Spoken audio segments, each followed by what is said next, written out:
Hello, New Bedford Public Schools community. I hope that everyone had a safe and enjoyable February vacation. I appreciate your time for the next few minutes to share a few points, including our plans for expanding Cohort A to have more students participating in in-person learning. Again, parents, thank you for your partnership and allowing us to work with your children, especially during this challenging time. But first, I want to share a little bit about our work that continues to help move us forward. I mentioned before that we are moving with a sense of urgency to prevent, recover, and accelerate learning. This is our intense focus as schools are identifying learning gaps to minimize learning loss. We want to be able to recover by assisting to remediate those students who need support academically and socio-emotionally. And accelerate, we need to push those students who are already proficient to maximize their strengths. We have observed instruction in over 400 classes, a mix between in-person and virtual, in the past few weeks. Principals continue to assess student progress, academically and socio-emotionally, during this time so students are prepared and are being more prepared for the next grade level. We continue to have monthly data meetings to analyze student needs, including attendance, benchmark assessments, progress toward graduation, college admissions, and other key areas. Unfortunately, during this analysis, we're finding that many students in cohorts B and C are not attending class as much as they should on their distance days. I'm sympathetic to the challenges, but that is precisely why we're working to expand the number of days students in those cohorts will be in school. I'll share a little bit more shortly. Equity continues to be our priority as we work to equip our students with the necessary tools to navigate and tear down the barriers that are impeding individual progress. Our equity team has been meeting and working to determine how New Bedford Public Schools can be more inclusive and embed equitable strategies into our strategic plan. The quality of the plan lies in its ability to impact all areas of the school system. And many of you know that we've been having discussions since last summer about school resource officers. We continue this work with the community members, staff, students, and parents to assess our program.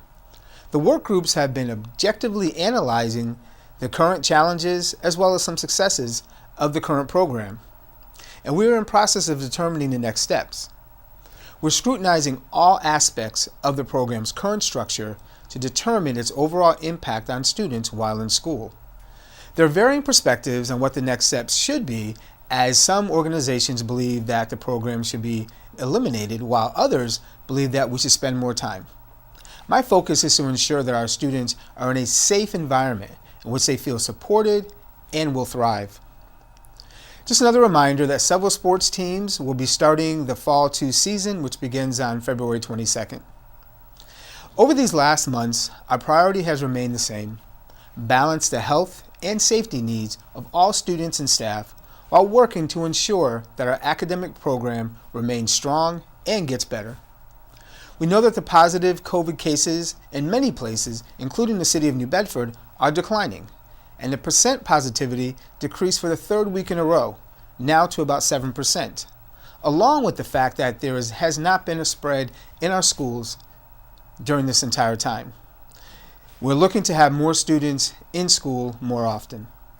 Our plan to expand Cohort A students will allow for students who are already in school 2 days per week, those in cohorts B and C, to participate in 5 days of in-person instruction. This could begin as early as March 1st. It will be very similar to the Cohort A students who've been in school for 5 days a week since the beginning of the year. All current requirements, including CDC guidance, will remain in place. This expansion would first prioritize elementary students with the highest needs and in the earliest grades. There will be no changes to Cohort D, the fully distanced cohort, at this time. The current 6-foot distancing and the proper airflow will still dictate the number of students who will be placed in classrooms. This will not look the same for all schools, and schools cannot be compared to one another in how their logistics will be addressed. So, for example, available classroom space in some schools vary because there are several factors, including room configurations with cabinets, desks, countertops, and the overall sizes. So all that will be taken into consideration as we work to get more students as part of the Cohort A.